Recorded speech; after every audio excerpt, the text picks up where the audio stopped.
la compréhension du tantra fera que la personne qui est entrée dans cette pratique, dans cette voie, est devenue magnétique, est devenue, a développé une confiance en elle, n'a pas peur des pulsions sexuelles de l'autre et des siennes propres, et sait organiser sa vie sensuelle, sa vie sexuelle, d'une manière qui lui convient. Donc c'est absolument à ça que les différents enseignements des différents tantras d'aujourd'hui peuvent aider, et c'est important. Voilà ma réponse.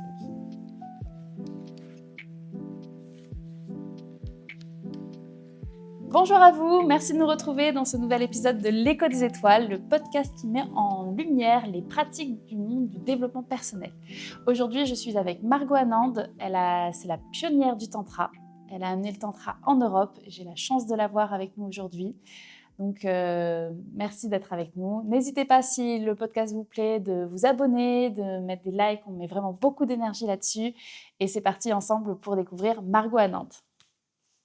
Margot, merci beaucoup d'être avec nous pour cette interview. Je suis vraiment trop contente de t'avoir pour parler du Tantra, de ta vie, ton parcours. Alors, j'ai fait un petit texte pour te présenter, mais il y a beaucoup de choses à dire. Mais du coup, tu es psychologue de formation et tu découvres dans les années 70 Osho et son enseignement. Après plusieurs années à ses côtés, tu décides de ramener le Tantra en Europe, de créer ta méthode, de créer ton école, le Skydancing, qu'on a la chance d'avoir du coup au hameau pour son parcours professionnel et même plusieurs stages dans l'année. Et tu es une figure emblématique du développement personnel, du Tantra. Donc, on est ravis de t'avoir à chaque fois au hameau de l'Étoile. Et bon, quelle vie! On va bien sûr rentrer un peu dans les détails, mais est-ce qu'on pourrait dire déjà que ton travail a changé des vies, a peut-être ramené du souffle dans des vies qui étaient un peu éteintes, que tu as sauvé des couples qui étaient peut-être au bord de la rupture, que tu as amené un souffle nouveau en Occident? Waouh, Mathilde. Bonjour Mathilde. Bonjour. Je suis ravie de me faire éplucher par ta personne. Ouais. Alors d'abord, je dois m'excuser auprès de notre audience, mais je traîne une espèce de vague rhume d'été. Alors voilà, si vous m'entendez avec une voix profonde et sexy, c'est comme ça. Donc, eh bien, je pense que tout repose sur le fait que j'étais la première à arriver en Occident et qui connaissait, qui avait vécu ce tantra qui était encore inconnu. Le mot tantra, les gens ne connaissaient pas, les gens n'avaient jamais entendu parler d'un bol tibétain, les gens n'avaient jamais entendu parler d'un rituel sacré. Et donc, tout ça, j'ai dû l'expliquer, j'ai dû le démontrer. Et c'était vers les années 79, 1979. Donc, tu vois, ça fait carrément 45 ans, 46 ans. Donc, ça a pris 46 ans pour le tantra de faire sa petite révolution. Et je pense que c'est très bien parce qu'il y a eu tellement de répression par rapport à la sexualité dans nos religions et nos gouvernements qu'il est temps maintenant que le couvercle de la boîte soit soulevé et que les gens puissent se connecter de haut en bas et de bas en haut. Donc oui, c'est vrai, j'ai été la première, et oui, c'est vrai, j'ai changé des vies. On me l'a encore dit avant-hier, parce que j'étais ici pour le Tantra Joy Festival, qui fut merveilleux. Et à un moment, on a appelé les animateurs, les intervenants, et je suis allée au milieu du cercle. Il devait y avoir une centaine de personnes. Et ils m'ont applaudi, et après, il y en a qui sont venus me voir en me disant que j'avais changé leur vie et que c'était plus du tout comme c'était avant, et qu'ils étaient ravis et très reconnaissants. Donc voilà, je suis heureuse d'avoir pu contribuer.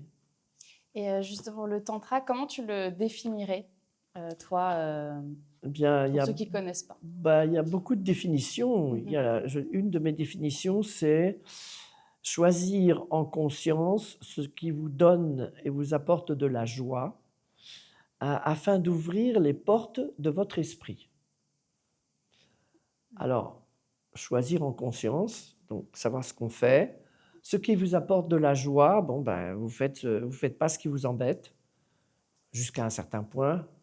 Et puis, ça vous ouvre les portes de l'esprit, c'est-à-dire que comme vous êtes en joie, vous êtes accueillant, et comme vous êtes accueillant, l'esprit peut venir vous rendre visite, vous éclairer. Donc ça, c'est une de mes définitions. Une autre est connue, c'est tisser. Alors je dis tisser les parties contradictoires de votre personnalité. Alors par exemple, je vais dans une soirée, je rencontre un homme vraiment chouette et il y a mon corps qui dit « Ah, je ferais bien l'amour avec lui ». Il y a mon cœur qui dit « Attention, tu ne sais rien de lui, c'est dangereux ».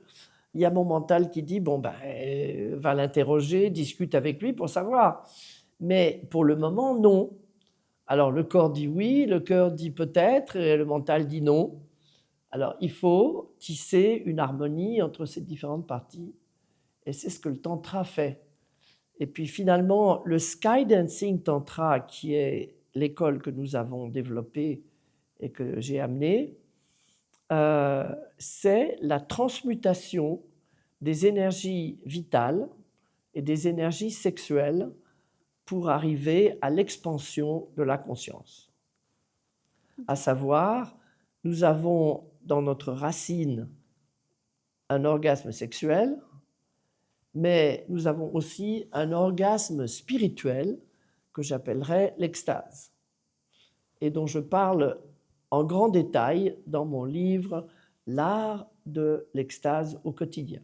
Oui, puis on a l'autre aussi, l'art de l'extase sexuelle. Vraiment, il y a les... Voilà. L'extase n'est pas que sexuelle, elle peut être aussi dans le quotidien. Et on trouve ça Ouais. dans ton deuxième livre, j'imagine. Oui, tout à fait, tout à fait. Donc tu dis, oui, l'art de l'extase sexuelle. C'est la différence entre les deux, c'est que dans l'art de l'extase sexuelle, vous avez toute la progression pour quelqu'un qui n'y connaît rien. Comment entrer dans le tantra, comment inviter notre partenaire à y entrer, quelles sont les méthodes à appliquer. Et ce livre-là, l'art de l'extase sexuelle, c'est tout le cursus, toute la progression de ce qu'on enseigne dans le Skydancing Tantra. Okay. Par contre, l'autre book, l'art de l'extase au quotidien, c'est la compréhension de ce que c'est que l'extase d'abord, et puis c'est qu'est-ce qui se passe à travers chacun de nos centres énergétiques, qu'on appelle les chakras. Mm-hmm.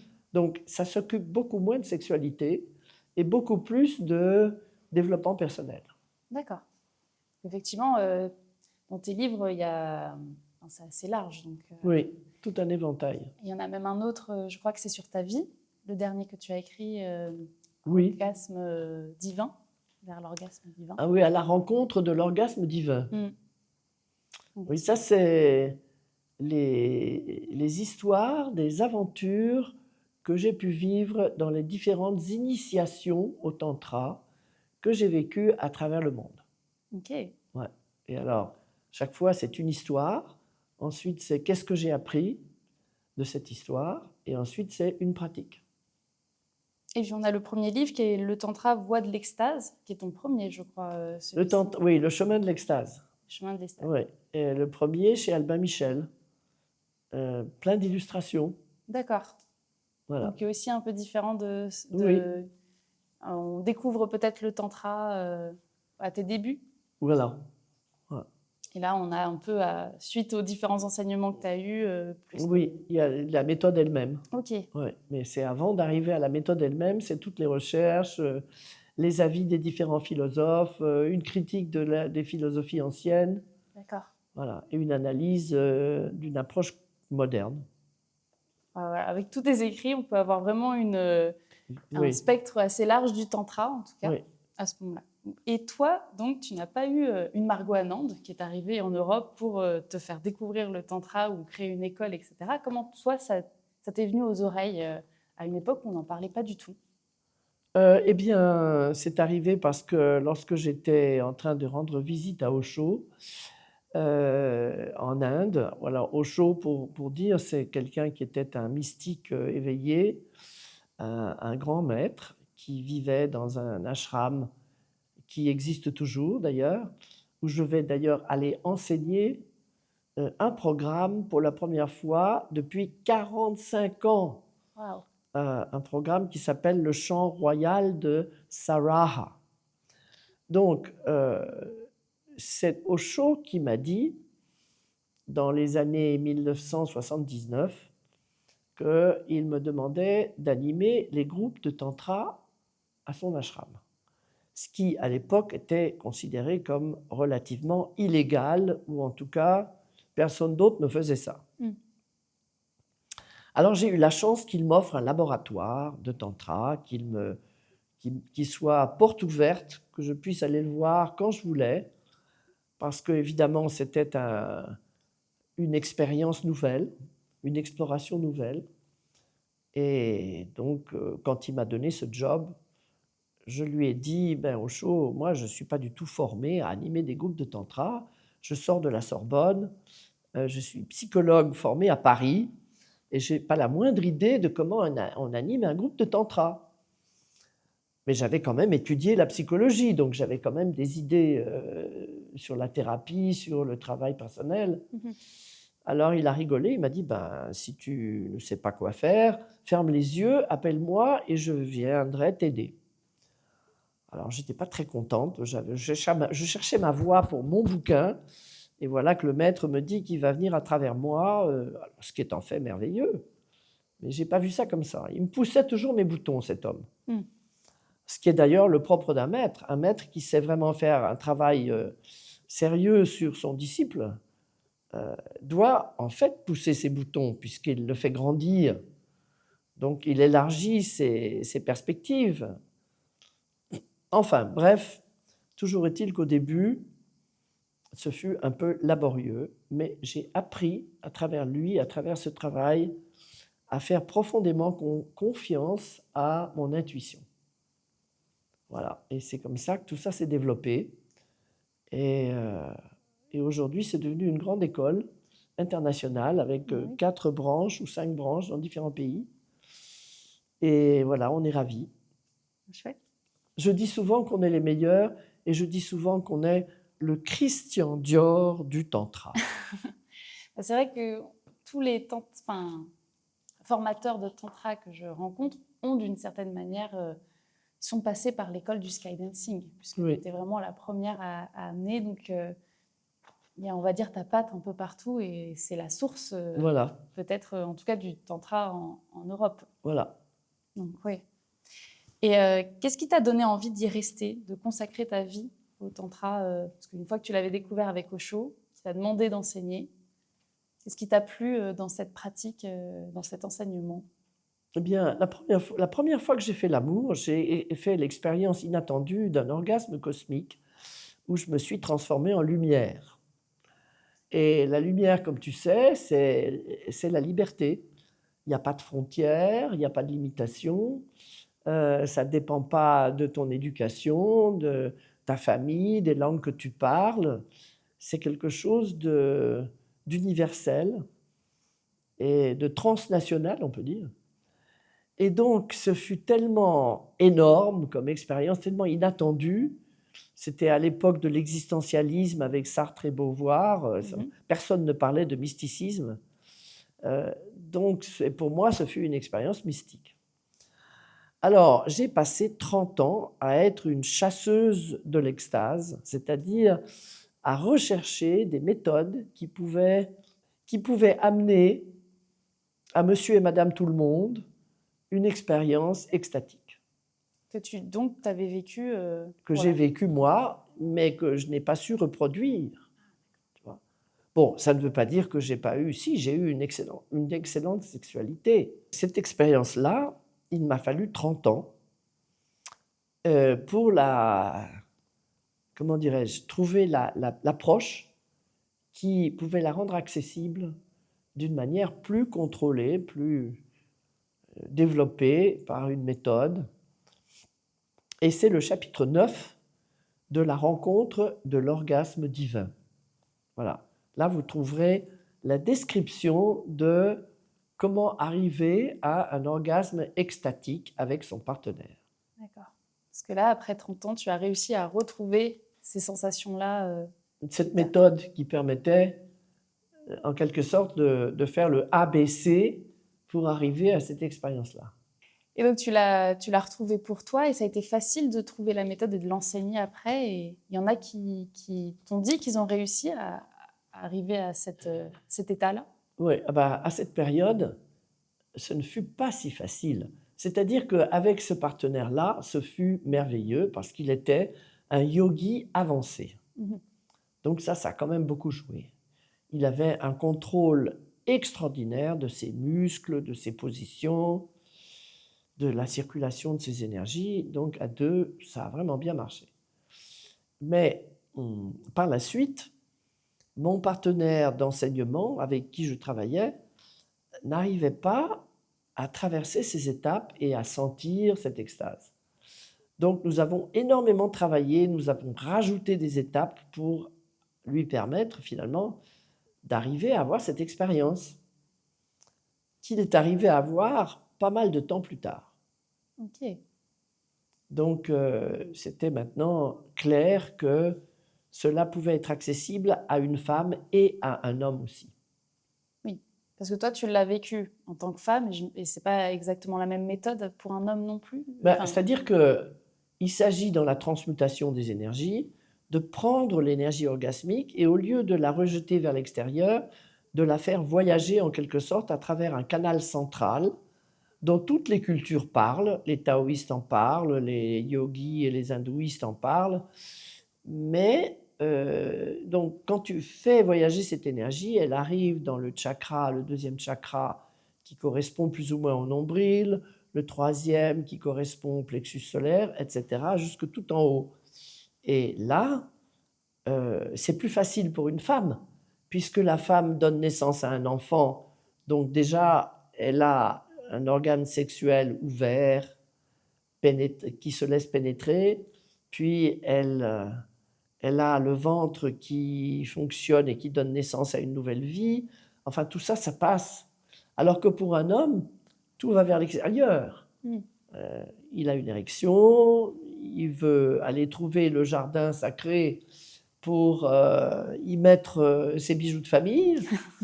Et donc, l'homme, il est plutôt tendu vers l'extérieur. Et donc, c'était pour mon partenaire la première fois, pas celui avec qui j'ai vécu, j'ai découvert ou redécouvert la méthode d'accès, mais pour le partenaire suivant, c'était plus difficile. Mais ça s'est fait. D'essayer de ramener cette énergie. Voilà, c'est ça, de ramener vers l'intérieur. D'accord. Et avec ton regard, comment tu vois l'évolution du tantra? Parce que du coup, comme on a dit, tu as commencé à enseigner en 79, 48 ans. Entre-temps, comment s'est passée cette évolution? Eh bien, en ce qui nous concerne dans le Skydancing Tantra, ça fait 35 ans qu'on enseigne cette méthode. Donc c'est déjà la preuve que cette méthode a beaucoup de succès, parce que sinon elle n'aurait pas duré si longtemps. Alors, il faut dire à l'origine que dans les écritures traditionnelles et les écritures anciennes sur le Tantra, il est dit que est habilitée à enseigner le Tantra une personne qui a reçu d'un maître ou d'une maîtresse éveillée la transmission qui donne, en quelque sorte, qui ouvre la porte et qui dit « tu es prêt ou tu es prête à aller enseigner, vas-y ». Donc c'est une espèce comme une bénédiction, en quelque sorte, une reconnaissance. D'accord. Et puis le deuxième critère, c'est que cet enseignant ait écrit une description de son travail qui montre comment son travail amène une dimension nouvelle à la culture dans laquelle il ou elle se trouve. Okay. Et le troisième critère, c'est un arbre doit porter ses fruits. Donc, ce maître ou cette maîtresse doit avoir aidé beaucoup de gens dans leur vie. Donc, nous correspondons, dans le skydancing, nous correspondons à ces 3 critères. Mais il n'est pas donné à tout le monde qui enseigne le tantra aujourd'hui d'avoir, en quelque sorte, reçu ou matché ces 3 critères. C'est délicat. Alors, si tu veux, ce qui se passe aujourd'hui, et c'est ça qui m'attriste un peu, c'est que le maître ou la maîtresse, c'est-à-dire l'éveillé, c'est-à-dire celui qui transmet une connaissance authentique, qui vient de son éveil, de son expérience personnelle, est peu à peu remplacé par le faux maître ou la fausse maîtresse, qui est vu comme l'influenceur ou l'influenceuse. C'est-à-dire que celui qui a à la fois su faire gonfler son ego, c'est-à-dire sa personnalité de scène, de présentation, de présentateur, et à la fois maîtriser l'art du marketing,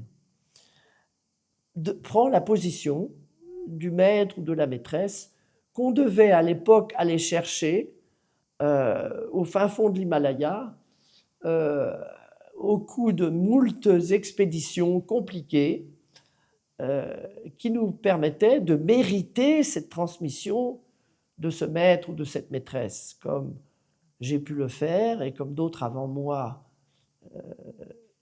Madame David Neal, par exemple, cette première Anglaise qui a écrit un livre merveilleux sur ça dans les années 1920. Voilà, c'était la première qui a été voir dans l'Himalaya, trouver les maîtres. Donc maintenant, on est dans la société de consommation et on consomme ce qui nous est présenté sans avoir beaucoup de sens de discrimination sur entre les mains de qui mettons-nous notre destin. Et si on met notre destin entre les mains de quelqu'un dont l'ego est surgonflé, qui se prend pour le nombril d'Adam et du Bouddha, qui déclare « Suivez-moi, je suis le plus important, la plus importante », alors qu'un maître véritable ne dirait jamais ça. Si vous voulez, c'est de la fausse connaissance. Alors, ces gens vont assimiler cette fausse connaissance, c'est-à-dire quelques techniques qui ont été apprises chez quelqu'un d'autre, qui va être transmise chez quelqu'un d'autre, et ils vont croire qu'ils ont tout compris du tantra. Et ce n'est pas du tout le cas, parce que le tantra est une science ancienne qui a plus de 5000 ans d'âge et qui est profonde. Et donc, il faut avoir plus de curiosité pour pouvoir approfondir tout cela que d'aller juste se confier à un influenceur. Et c'est ça la difficulté dans le tantra d'aujourd'hui. C'est la confusion entre la véritable connaissance et la fausse connaissance. Voilà. Alors, ceci étant, il faut bien commencer quelque part. Et une personne qui a fait l'expérience de l'extase a aussi fait l'expérience de l'éveil, de la prise de conscience de sa souveraineté, c'est-à-dire de sa capacité de choisir la vie qu'elle veut mener et la manière dont elle veut s'y prendre pour établir sa base, pour établir son gagne-pain, pour trouver à faire quelque chose qui lui plaît. Or, nous vivons dans une société anti-extatique. Donc, il s'agit de savoir nager à contre-courant de notre société anti-extatique pour pouvoir faire le saut dans l'inconnu qui est nécessaire pour arriver à des états d'extase et pour les transmettre. Donc, ce sont tout ça des choses très délicates parce que à partir du moment où je suis une personne souveraine, je veux choisir de gagner ma vie avec ce que j'aime. Et si c'est le tantra qui m'a révélé à moi-même, évidemment, je veux gagner ma vie à travers l'enseignement du tantra. Je suis ravie d'enseigner le tantra. Enfin, je ne parle pas de je, moi, oui. Je dis la personne est ravie, mais en même temps, elle doit s'y connaître.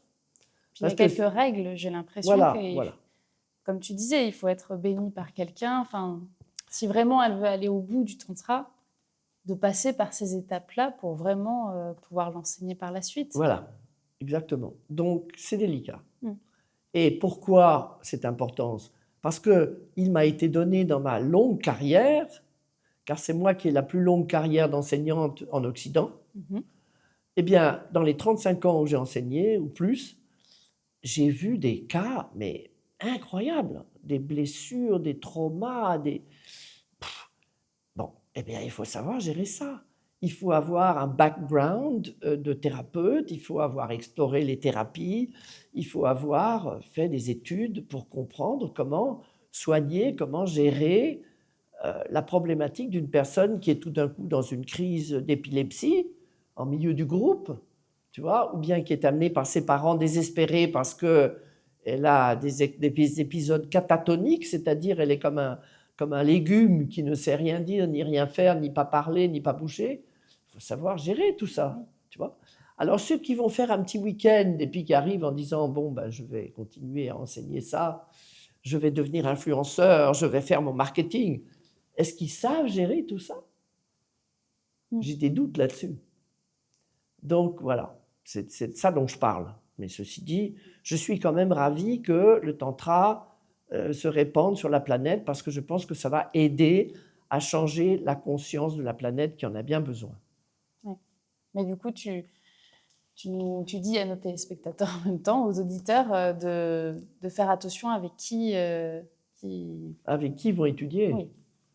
Voir si c'est vraiment, Voilà. il a vraiment été dans la démarche de devenir prof de tantra. Voilà.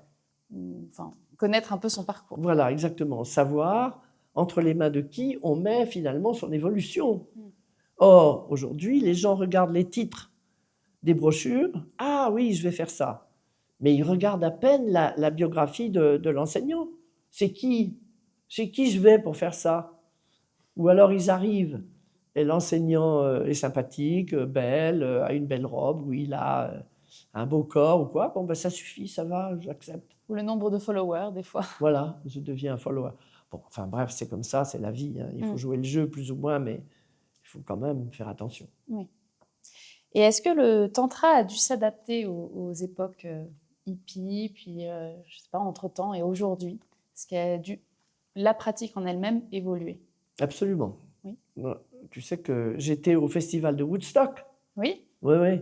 Donc j'ai fait partie de la culture, de la culture des hippies en Amérique. Mm-hmm. Après le festival de Woodstock, j'ai décidé de me joindre à la culture américaine et de déménager en Amérique. Et je me suis trouvé un job super chez Paris Match, au bureau de New York. D'accord. Et j'écrivais des articles sur la contre-culture, sur l'univers des hippies. Ce fut mon premier livre qui est sorti chez Fayard. D'accord. Oui, oui, oui. Donc oui. vraiment, tu as étudié en plus l'univers des hippies. Wow. Oui, oui. Et évidemment, j'ai pris toutes les drogues de la planète, sauf l'héroïne, qui est pas du tout quelque chose à toucher. Mais donc, je suis passé par cette période-là, donc j'ai vu ce que ça faisait. Voilà, je suis une pionnière qui a tout essayé pour savoir de quoi il s'agissait. Donc, le tantra, évidemment que ça a évolué, et ça évolue encore, c'est-à-dire qu'il y a le tantra traditionnel, mais la plus belle réponse que je pourrais te faire, c'est que quand on était dans les années 70-80 à l'ashram d'Osho à Pune, on était tout un groupe d'animateurs de séminaires qui venaient un peu de tous les pays. On était des animateurs de l'Institut Esalen en Californie, on était des animateurs de l'Institut je ne sais pas quoi en Allemagne, etc. Et on écoutait Osho qui donnait des discours tous les jours, qui commentait sur les enseignements de différents philosophes, de différents maîtres. Et puis ensuite, on lisait les écrits anciens des cultures traditionnelles du Tantra. Mm-hmm. Et on trouvait qu'il n'y avait pas du tout de correspondance entre ce que Osho disait et ce que les anciens disaient. D'accord. Alors un jour, j'ai été voir Osho, je lui ai dit « Osho, je suis confuse, je ne comprends pas pourquoi toi tu dis ça et eux ils disent ça et ça ne correspond pas. » Et Osho m'a dit « évidemment, ceux qui enseignaient il y a 5000 ans ou il y a 3000 ans, ils parlaient à leurs étudiants, à leurs disciples qui étaient là, devant eux, il y a 5000 ans, il y a 3000 ans, et ils s'adressaient à eux par rapport à cette période-là. Mais ici, maintenant, tu es devant moi. Moi, je suis le tantra moderne. Il s'agit des gens qui sont en vie aujourd'hui, à notre époque, et l'approche est différente. Donc, j'ai compris que c'était ici et maintenant que ça se passait, et que c'était avec les outils d'ici et maintenant qu'il fallait procéder, et qu'il fallait s'inspirer des écritures anciennes, peut-être, par leur sagesse, mais que c'était à partir des expériences que j'ai pu faire dans le laboratoire de l'ashram d'Osho que je pouvais baser ma compréhension et ma transmission du tantra d'aujourd'hui. Ce que je l'ai appelé Sky Dancing Tantra. Et il faut bien distinguer la différence, parce que le Sky Dancing a été amené sur notre planète par Bouddha Padmasambhava et Yeshe Tsogyal, sa partenaire. Et il y a un livre qui s'appelle Sky Dancer, en anglais, qu'on peut se procurer à Amazon, et qui explique comment le Skydancing Tantra est né. Voilà. Alors ça, il faut aussi connaître que ça vient aussi de là. Ok, de ce livre, le nom de ton Voilà. école. Super. Et je voulais faire un peu un petit point sur, en ce moment, j'ai l'impression que, je ne vais pas résumer notre période, mais c'est vrai que on a eu une période MeToo, on a eu une période où le consentement est hyper important, la peur, une peur de, je sais pas, de retenue, la séduction, elle change. Comment est-ce que le tantra peut aider peut-être à des personnes à traverser cette période, à se retrouver dans son authenticité et respecter les limites, apprendre à respecter tout ça. Et voilà, je me suis dit, le tantra serait peut-être une solution pour certains. Qu'est-ce que tu en penses? Oui, oui, je pense que c'est vrai. C'est-à-dire que si on arrive à vraiment vivre sa sexualité, il faut d'abord dégager la sexualité de toute la culpabilité, de toute la honte que les églises et les gouvernements y ont mis, et les cultures y ont mis au fil des années, pour contrôler le citoyen, la citoyenne, pour savoir qu'ils vont rester dans les rails tracés par le gouvernement, et ils ne vont pas devenir des fous de l'extase qui vont vivre aux trois coins de la planète et qui vont plus s'occuper de nourrir l'État avec les impôts payés par leur travail. Voilà. Donc ça, quand même, c'est important de voir ça. Alors, je pense que si on aborde les difficultés actuelles, les viols, toutes ces choses horribles dont on parle dans les journaux, qu'on aborde ça avec une certaine confiance et connaissance de sa sexualité, on n'a pas la même peur, on n'a pas, parce que ces gens qui ont subi, qui ont été la victime de toutes ces choses, la première chose qu'ils disent, c'est j'ai été comme gelé, je me suis complètement coincé, j'étais frozen, tu vois, je ne savais plus quoi faire, voilà. Donc, cette personne-là, quelque part, elle se laisse faire, elle ne sait pas quoi faire, elle ne sait pas comment répondre, elle a peur, tu vois. Et la peur, moi, ma définition de la peur, c'est constricted excitement, c'est-à-dire une excitation contenue. C'est-à-dire, je veux aller vers cette énergie, mais il y a toute une partie de moi qui dit non, non, non, on n'y va pas, c'est dangereux. Donc, je retiens cette énergie. Donc, je pense que la compréhension du tantra fera que la personne qui est entrée dans cette pratique, dans cette voie, est devenue magnétique, est devenue, a développé une confiance en elle, n'a pas peur des pulsions sexuelles de l'autre et des siennes propres, et sait organiser sa vie sensuelle, sa vie sexuelle, d'une manière qui lui convient. Donc c'est absolument à ça que les différents enseignements des différents tantras d'aujourd'hui peuvent aider, et c'est important. Voilà ma réponse. D'accord. Oui, j'entends que parfois dans les viols, on est psychologiquement bloqué. Enfin, c'est pas tous les viols, mais parfois ça peut arriver. Et donc le tantra pourrait permettre d'ouvrir cette porte, psychologie, voilà, et de pouvoir peut-être dire non, savoir mettre voilà, ses limites voilà, plus facilement. Voilà, Parce qu'on exactement. se sera peut-être entraîné justement dans les groupes, dans les dans groupes les à dire séminaires, non, à voilà. savoir choisir sa... La sensation qu'on veut et la sensation qu'on ne veut pas. Et... Mhm. Oui, oui, absolument. Tout à D'accord. fait, tu as tout compris. Je voulais parler du hameau. Peux-tu nous raconter donc comment s'est faite ta rencontre avec ce lieu? Eh bien, écoute, une animatrice, un animateur cherche toujours des lieux parfaits pour faire son travail de groupe, de séminaire, d'enseignement. Et donc, il m'a été donné d'arriver dans cet endroit ici, le hameau de l'Étoile. Il doit y avoir au moins 30 ou 35 ans de ça. C'était les propriétaires précédents qui étaient là. Et j'ai vraiment aimé cet endroit qui est un ancien hameau qui date d'il y a fort longtemps et qui était avant un village euh, de bergers qui gardaient les moutons, qui était l'économie principale du lieu, c'était l'élevage des moutons. Bon. Alors je suis arrivé là et ce lieu m'a plu. Et l'idée des propriétaires précédents qui était d'arranger les maisons pour en faire des salles de séminaire était géniale. Donc j'ai commencé à fréquenter ce lieu. Mais la chose s'est vraiment ouverte et développée lorsque monsieur et madame Louis, tes parents, Oui. ont décidé d'acheter ce lieu.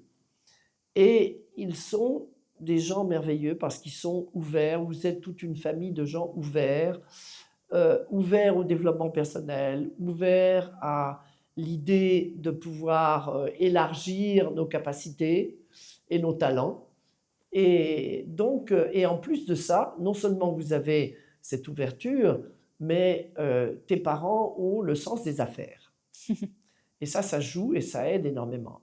Donc, ils ont su développer le lieu et créer un lieu d'accueil unique et merveilleux qui plaît à tous et qui est chaleureux, beau et agréable avec une piscine olympique merveilleuse, des constructions à l'ancienne avec des grosses pierres, une cheminée énorme dans laquelle on peut s'asseoir en hiver. C'est vraiment mené d'une main de maître. Et donc, j'aime venir ici, c'est comme de revenir quelque part dans ma famille. Et je m'y sens toujours très bien. Et je ne peux que féliciter François et Véronique, tes parents, et toi-même aussi qui fais partie de l'affaire, et ton frère Alexandre qui est le leader, qui est le manager du hameau. Enfin, vous êtes tous une famille drôle, soudée, amicale, qui participait. Et déjà, rien que ça, c'est rare. Parce qu'on a plus l'habitude en France des familles qui se chamaillent que des familles qui se laissent l'espace d'exister, de développer ses propres talents personnels, soutenus par ses parents, par ses frères et sœurs. Et c'est merveilleux. Déjà, ça, c'est merveilleux. Donc, cette vibration-là, elle est présente. Voilà. Et c'est ça qui est attirant. Oh, merci Margot. C'est vrai qu'on aime beaucoup, on est beaucoup famille et on aime apporter cette énergie au lieu, se sentir, comme tu dis, que les personnes se sentent accueillies. Voilà. Et puis enfin, qui a vu la directrice d'un lieu être la meilleure DJ du coin? Oui, hein, ça c'est incroyable. Vrai. Vous avez créé une espèce de plateforme merveilleuse avec le bar derrière, donc on peut boire si on a soif. Alcool ou non alcool. Et puis il y a une plateforme qu'elle a choisie, ta mère, Véronique, pour faire sa disposition de son ordinateur et de tout ça. Et elle est en surplomb de la terrasse. Et donc elle fait le DJ, elle lance des musiques de danse très bien choisies. Tout le monde a envie de danser, tout le monde a envie de bouger. Et en plus, ça se transporte vers le bas de la propriété où se trouve la piscine. Et donc, on a une espèce d'espace merveilleux où on peut descendre vers la piscine, plonger dans l'eau, remonter, danser. Il y a toujours quelque chose qui se passe. Et voilà, donc félicitations. Merci. C'est vrai que là, on sort du Festi-Spirit et c'était cette ambiance-là où tout le monde dansait à la piscine, sur la piste de danse. Et si vous venez au hameau en été, tous les jeudis soirs, il y a du coup effectivement DJ Ronnie, Mamazik. Voilà, exactement. Donc ouais, bah, merci. Et puis donc oui, le lieu, l'ambiance, tout ça, c'est important pour le stage, pour ce qui se passe aussi à l'intérieur. Ah oui, absolument. Parce qu'on sort de la salle de groupe et on a tout de suite plaisir à se retrouver dans une belle nature, avec de la bonne nourriture, des gens qui nous aident à trouver ce qu'il faut. Enfin, tout le monde est gentil, tout le monde est pro, c'est vraiment bien. Puis toi aussi, d'ailleurs, tu es chanteuse aussi. Oui. Voilà. Donc tu vois, On va tu pouvoir fais me partie. découvrir l'été, chanter pour les clients. Voilà. Donc, voilà. C'est une famille pleine de talent. Et puis toi d'ailleurs aussi, quels sont tes projets, mais je sais un petit peu qu'il y a notamment la chanson. Oui, j'aime chanter et j'ai jusqu'à maintenant composé 2 chansons et je les ai enregistrées. C'est un tout début, mais bon, j'espère que ça va pouvoir se développer. Donc, je suis tout à fait avec toi dans ce qui concerne la chanson. J'aime ça. Et comment du coup ça se manifeste aujourd'hui autre que la chanson? Est-ce que tu transmets aussi, tu continues à transmettre? Écoute, moi, j'enseigne, alors tout ce que j'ai créé, à travers tous ces livres qui sont là, Mhm. ça a été transmis depuis toutes ces années. J'ai eu, je crois, je ne sais pas combien, il faudrait qu'on calcule, 35 formations personnelles qui portent sur 2 ans. Et chaque année, il y a 3 semaines de formation. Donc, ça fait 6 semaines sur 2 ans. Oui, là c'est le Skydancing Là, du c'est coup. Skydancing. 2 ans de formation et il y a Oui. 3 Et semaines après, par an, donc ça fait 6 formations enfin 6 stages voilà, en en 2 2 ans. ans.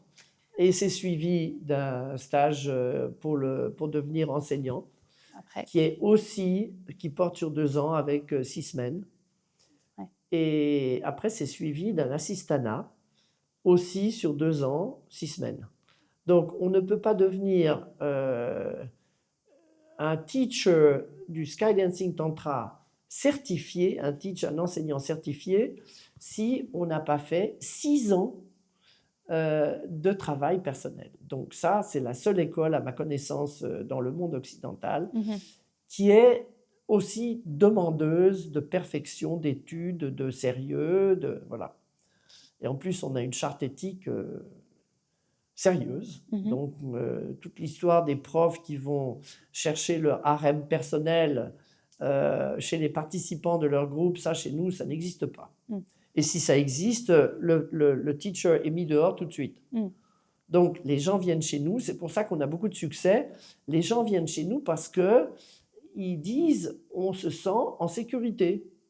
Il ne va pas y avoir d'abus. Voilà. Ouais, vraiment en confiance. Oui. Et c'est aussi grâce au management extraordinaire de mes 2 directeurs qui s'appellent Laurent Lacoste et Laurence Heitzmann.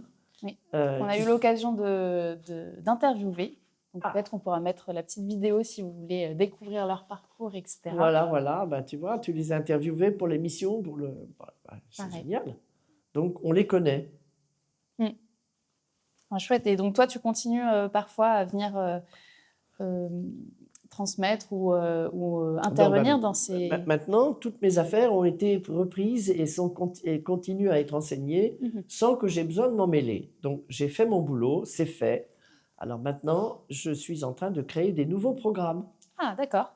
Et je vais enseigner le tout nouveau programme à l'ashram d'Osho en Inde du 13 au 19 décembre. Ça s'appelle le chant royal de Saraha et c'est en anglais. Et Saraha, qu'est-ce que c'est? Alors, Saraha, c'est un maître tantrique, c'est le premier grand maître tantrique, 3e génération après le Bouddha Gautama, et qui a donné une série de sutras ou de, de poèmes d'enseignement pour l'éveil, qui ont été commentés par Osho et qui m'a lui demandé d'en faire des pratiques. Et donc, c'est ce que j'ai fait. Et donc, je vais enseigner ces pratiques. Ouais. Et puis, il y a d'autres séminaires. Il va y avoir le yoga de l'amour. Il y a eu récemment la danse de l'éveil. Alors, c'était tantra et la danse des 5 rythmes.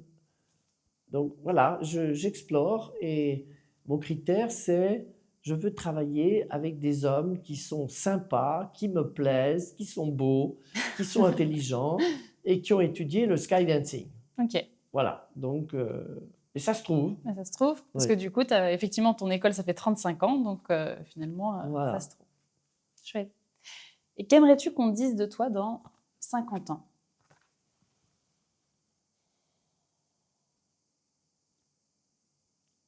On a le temps d'y réfléchir. Parce que mes questions sont très spontanées. Donc. Eh bien, lisez ces livres. Que dire de moi? Moi, j'aurais disparu. Je resterais peut-être une lumière parmi les étoiles qui brillent au firmament, des âmes lumineuses qui ont su monter vers l'infini. Donc, je ne sais pas, moi, on verra bien. On verra. En tout cas, que tes livres, c'est bien, ils vont effectivement vont être là et on va pouvoir redécouvrir et découvrir ton enseignement encore et encore. Donc ça, c'est vraiment chouette. Oui. Et pour terminer, du coup, cette interview, encore merci pour tout ça, toute ta vie, ton parcours. Je voulais te demander si tu pouvais nous offrir un petit rituel pour les auditeurs, soit seuls, soit en couple, pour sentir un peu l'énergie du tantra, le goûter chez soi.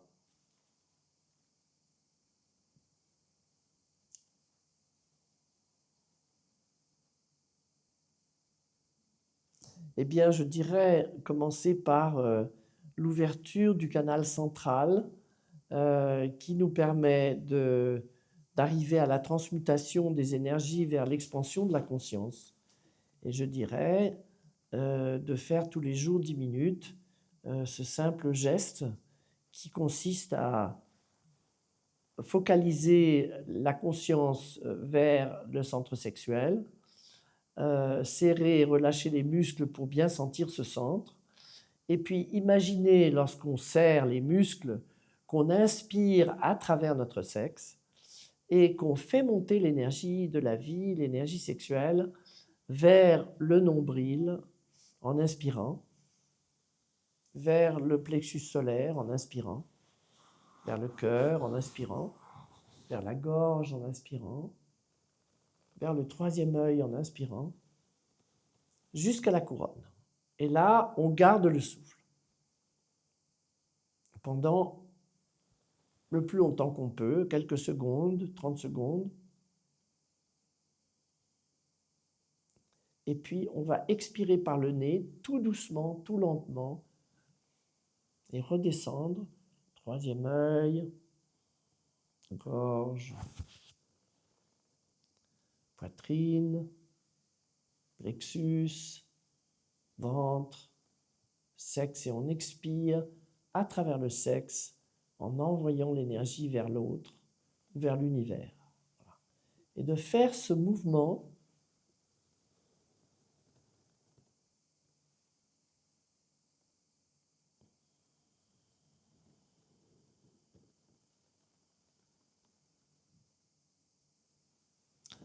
on arrive à un sentiment d'harmonie et de puissance. Et quand on a bien ouvert, bien développé ce canal central, on acquiert effectivement une certaine capacité à rester centré dans les moments chaotiques. Et c'est très, très utile. Voilà. Je vous conseille de faire ça quand vous êtes encore au lit le matin et que vous vous réveillez, de faire cette respiration sexuelle, je l'appelle. N'oubliez pas de garder votre souffle pendant quelques secondes quand vous arrivez tout en haut, et puis de redescendre lentement et de redonner votre énergie à l'univers. Merci. Merci à vous. Merci Margot. Merci à vous tous de nous écouter. Si vous avez apprécié, je vous invite à liker. N'hésitez pas à partager si ça vous parle. Et à suivre du coup, à vous abonner pour poursuivre les prochains épisodes. Merci encore pour ce moment. Merci à vous d'être là. Ciao. Ciao, ciao.